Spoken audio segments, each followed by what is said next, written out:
calling Trump a fascist.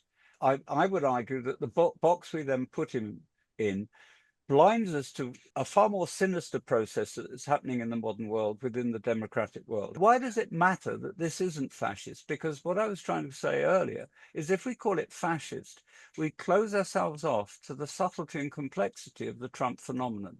Because I believe what we're witnessing is something which is more dangerous than fascism. If you look from a purist point of view, like me, who's defined fascism in terms of a revolutionary form of right-wing politics, which is based on the myth of the rebirth of the nation or race in a new order, then if we look at it through that, there's hardly any fascism around. There's a lot of fantasy fascism, a lot of websites, a lot of people walking around with fascist fantasies. But in terms of real activism, it's really restricted to a few very small cells throughout the world of people who think that they're going to change the world. And then where the real terrorism, if you want to see where, sorry, real fascism, if you want to see where it is still, is in terrorist acts, Anders Breivik or Brenton Tarrant, with a live streaming the massacre of Muslims, which have sort of replaced the Jews as one, not completely, but as the sort of anti type, Gegentyp. But that's incredibly rare. I mean, you've got some honorable attempts by post-war American fascists like William Pierce, who inspired the Order and who wrote this extraordinary book called The Turner Diaries. You can still see the fascist fantasies there. But in reality, fascism is absolutely impotent and marginalized. So what is the greatest danger within democracies now? To democracy, it's not fascism. It is the deliberalization of democracy. In fact, this is atavistic. Early democracies in the classical world were not liberal. They were based on slave societies. They were based on war. They were based on empire. They were based on the exclusion of women and children, etc., etc. They were illiberal political systems which allowed this extraordinary idea of a citizen, a civis, or whatever, to actually generate leadership. But it wasn't what we would recognize as a liberal democracy. And the liberalization of democracy took centuries, to the point where you had universal suffrage and welfare economics and all this sort of stuff, and the acceptance of multiculturalism and the war against racism and the civil rights movement and all that sort of stuff.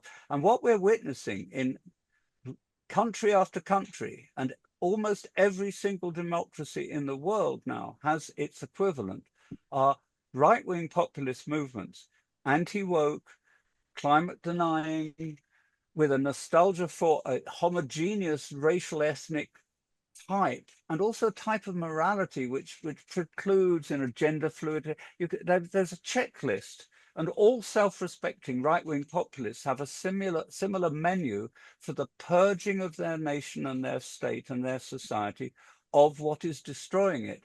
This is still an obsession with decadence, but it is not contained within a revolutionary myth to have a coup or democratic wave that will usher in a utterly new type of society. But they have these echoes, though, in all of the, let's take the populist far right parties, and sometimes I kind of grimace when I say far right, particularly in America, when people don't understand that almost all of the quote unquote far right parties in Europe are parties of kind of socialist economics, but that is also the case of Donald Trump too, in so many ways.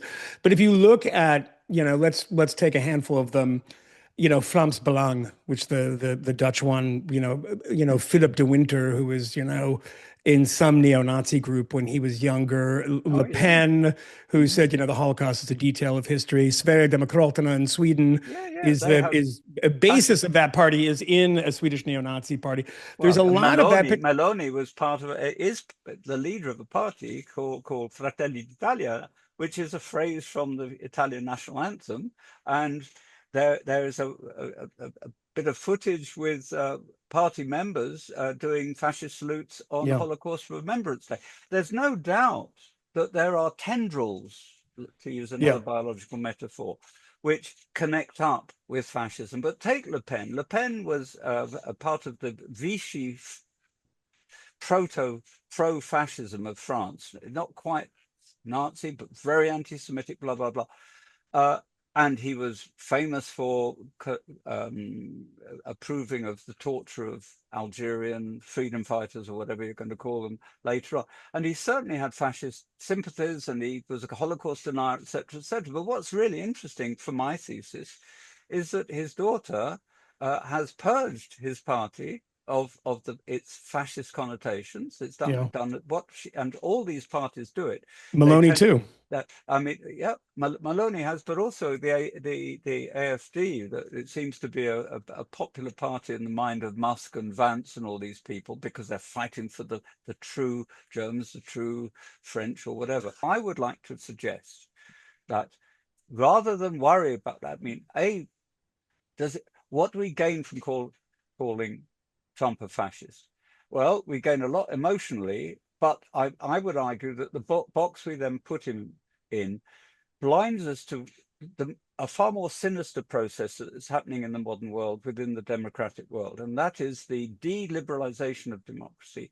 And why is it dangerous? It means, for example, and I'm going to change discourse now, I believe that what Netanyahu has been doing legally in Israel, in the way he has conducted his war on Hamas, let's call it that, is utterly unimaginable if he was a fascist. If he was a member of a fascist party and was identifiably fascist in his racism and extremism and theatrical behavior and wearing a military uniform, etc., democracy has such powerful antibodies now against fascism, he would have been rejected by the Israelis and by the international community.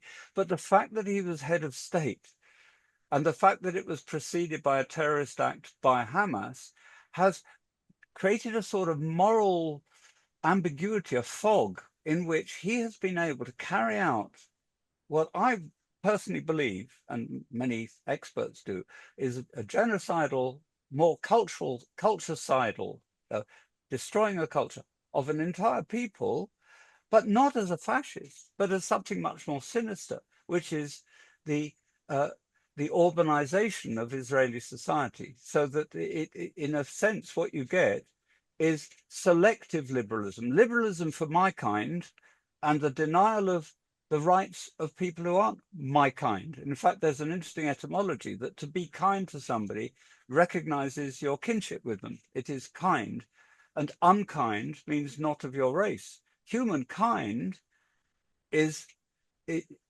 deeply linked to the idea of humanism and humanity. And what we're witnessing in democracies, thanks to illiberal democracy, is a restriction of the mental sphere of the restriction within the mental sphere of the categorization of what is fully human, what is fully American, what is fully British, what is compatible with being of your kind. And this others entire groups, they become dehumanized. Their maltreatment and their extermination doesn't matter anymore. I want to read from John Rausch. And again, just to be clear, I have a lot of respect for John. I disagree with him on this, and I think he's a brilliant guy. But he ticks through a number of things he thinks that are the fascist attributes of the Trump administration. But you just said something here that he actually does address, and this is one of these line items, is dehumanization. And I'm going to read you a couple of lines from this. He says, fascism draws its legitimacy from its claims of defending the people from enemies who are animals, criminals, brutes. Trump characterizes, for instance, political opponents as, quote, vermin, and immigrants as, quote, garbage, who are, quote, poisoning the blood of our country, language straight out of the Third Reich. President Vance, as a senator, endorsed a book called Unhumans, a title that refers to the left, and who can forget his false claim that Haitians abduct and eat pets, cats, and dogs. Yeah. Worth pointing out that Vance is married to an Indian American woman, and his children, she is pregnant with another child, would be Mischlinge in the taxonomy of fascism. Half breeds basically is what they're saying. So, what do you make of that? That there has been invocations of this type of Absolutely. language. I've seen it a Yeah, few but times. I don't know how systematized it is. I mean, it happens. Trump says a lot of stuff, and unlike Joe Biden, is in front of the microphone 10 hours a day. So, what do you make of that criticism well, in that again, kind of parallel to fascism? well, in a way, that's what I was saying earlier about the fact that dictatorship as a generic phenomenon has a whole load of a shopping list of traits which you can see throughout history. Yeah. And othering, the word barbarian comes from the Greek idea that they can't speak Greek and they go blah blah blah blah blah, and othering is absolutely part of humanity. And the once a group or person is othered, they lose their humanity. The empathy is suspended. Their pain, their death. Look at American slavery, and look at the myths, the pseudo-scientific myths that grew up about the idea that the Negro body does not feel pain to the same extent, or that women are women are stupid and don't deserve to be treated, given civic rights because they, othering takes all these. So I see what he points to in the discourse and the mindset of Trumpians as absolutely part of an archetypal phenomenon of dehumanizing other people, othering other people. But that doesn't make it fascist. All he's pointing out is that there are examples of look at what happened in Myanmar to the Bangladeshis, or look what's happened in China to the Uyghurs. I mean, othering and dehumanization and concentration camps and the equivalent, or expulsions and the burning down of habitations. Look at the war in Myanmar. That's nothing to do with fascism. It's certainly to do with the way. Look at the way in Latin American dictatorships, ordinary students of left-wing tendencies were disappeared in their thousands and thousands and thousands. Not because they were. That doesn't make the junta fascist. It does make it a terrifying example of what happens when a political system is geared to removing, originally in terms of ideas, and groups who are held to be an enemy within. And the very word enemy is we're back to kind and unkind. Once somebody is experienced as an enemy, he or she loses humanity and whatever. Look at the Vietnamese War.